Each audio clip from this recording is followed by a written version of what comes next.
It's 2 a.m. You're lying in bed and staring at the ceiling, and your brain won't shut up. Car could break down, job could disappear, one bad mouth in office and everything falls apart. Most people think this feeling goes away when you earn more money.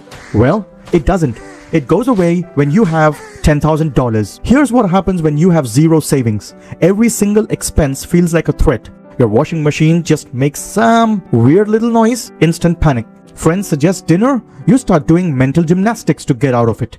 Unexpected bill arrives, you're already thinking about which family member to call for help. You're not making decisions anymore, you're just reacting all day, every day. And that constant low-level financial stress, it quietly destroys your ability to think clearly, sleep properly, and make good decisions. Now here's what changes when you hit $10,000, and this might surprise you.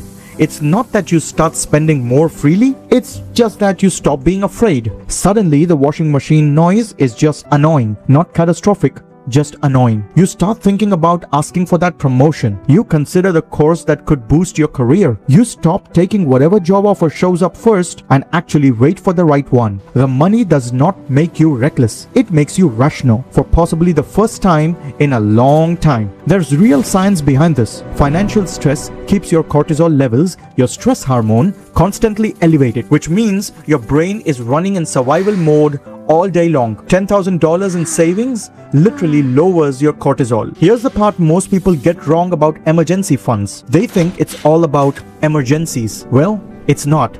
Most people who build up $10,000 never actually touch it for emergencies. What they use it for is options, different options. The course they couldn't afford before, the business they can finally start, the bad job they finally leave. Financial security doesn't protect you from disasters. It gives you the freedom to actually move forward with your life. And if $10,000 sounds impossible right now, I get it.